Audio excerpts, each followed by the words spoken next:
What have you learned from your time with Andrew? What stuff have you taken away from his work and the time that you've spent together?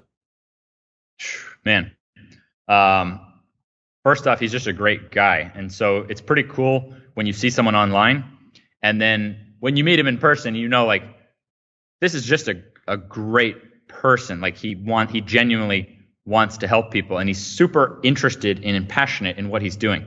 And I think that can really help us as well. And the modern education system, the way it's set up, like, how many of us end up winding up doing something that's not like we're incredibly passionate about that. So seeing how passionate he is, having something that you look forward to, that you're really into, I can see that as a big component of happiness. Like, deep down, he's a really happy person compared to the average person that I meet. He's also very, very interested and passionate about what he's doing. He has something to look forward to. And so in the time we had together, getting out, taking walks in the morning before you have your cup of coffee. I mean, there's too much to count, but really basic things that someone could start doing to construct habits that could lead to better things. So it would be, if someone's just hearing of Andrew Huberman, it'd be better to really dive into his content. But what have you applied? You've applied the morning walk before coffee, sunlight in the eyes. Yeah. Any other stuff? Yep.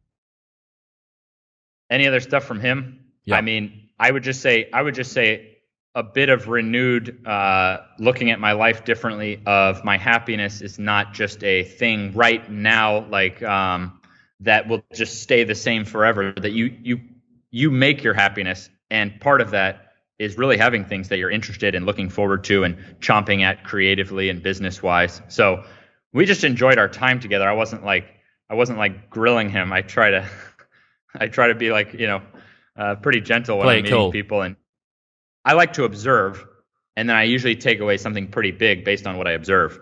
So that's as far with Huberman, but we're buddies and we stay in touch, and I'm sure I'll learn a lot more. You can also observe the fact that he is jacked out of his mind. You don't see this; it doesn't come across on his podcast. But I bumped into him in Kuya, which is the sauna and ice bath place that I love going to in Austin.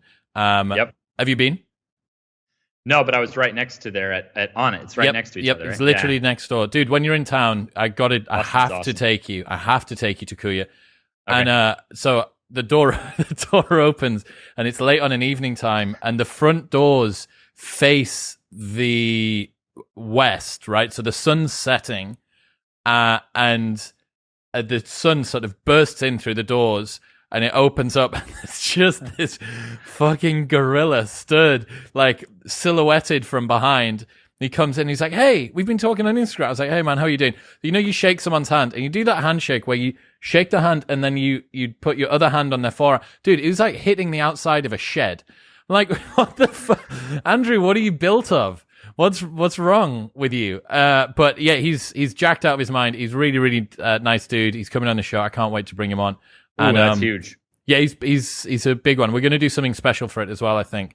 That's awesome. But yeah, I just couldn't believe how big he is. It really doesn't show on camera.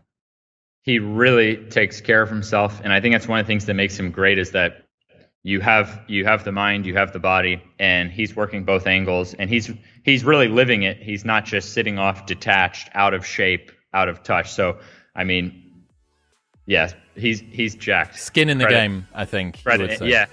Skin in the game, exactly. What's happening, people? If you enjoyed that, then press here for the full, unedited episode. And don't forget to subscribe. Peace.